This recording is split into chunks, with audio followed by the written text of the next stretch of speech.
2020 год, как любит говорить президент, был непростым, но и хороших событий в нашей республике было немало. Вспомним самое главное, чем запомнился этот год в Северной Осетии. Самое значимое во всех смыслах событие – пандемия коронавируса, синонимом которой и стал 2020. Сперва в существование болезни многие не верили, а самые отчаянные борцы за правду вышли на тот самый антиковидный митинг. Заодно требовали отставки республиканского правительства, жаловались на безработицу и сложное финансовое положение. Пандемия ударила и по малому бизнесу. Кто-то выплыл, а кто-то потонул. Только по официальным данным в Северной Осетии коронавирусом заболели 12 тысяч человек и около 100 скончались. Но даже в такой непростой год народ Осетии сделал чудо реальностью. Общими усилиями была спасена маленькая Арнелла Персаева, на лечение которой удалось собрать невероятные 160 миллионов рублей. Усилия сотен и тысяч небезразличных людей не пропали даром. Соревнований в этом году было немного, но сделаны серьезные шаги в развитии спорта.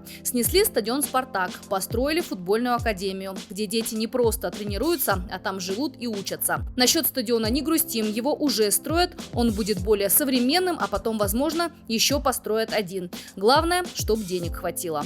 В период пандемии внимание удалось уделить и туризму. На самых популярных туристических маршрутах установили арт-объекты. Скифский окинак, Тейшн-фандыр, стилизованная скамейка в виде рога, зеркальный барс, стрелы нарта Сослана, рог изобилия, коста и арт-объект в виде буквы из остинского алфавита А. Все это здорово разнообразило и без того красивые горные виды Осетии. Еще во Владикавказе открыли новый комплекс зданий Суворовского военного училища, единственного на Северном Кавказе. Учебное заведение одно из самых многонациональных. Сейчас здесь числятся курсанты 20 национальностей из 17 регионов России. Особыми достижениями редакция Осетии Ньюс считает возрождение Национального музея и планетария, а также создание школы космонавтики. В музее собраны уникальные исторические коллекции, которые должен увидеть каждый. В планетарии есть фрагменты настоящих космических кораблей, а во дворе установлен телескоп. В 2020 году возродился единственный в России государственный конно-драматический театр «Нарты». Долгое время артистам приходилось проводить тренировки на улице, но в этом году им построили крытый ангар.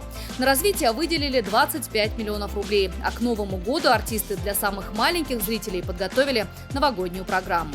Завершим топ-10 событий года культурным. Мияги и Энди Панда выпустили новый альбом «Ямакаси», в который вошли 9 песен. Альбом стал очень популярным и успешным. По нескольким песням были сняты клипы. А во второй половине года музыканты выпустили пару синглов. Желаем всем в следующем году не меньше плодотворности, чем у этой талантливой парочки.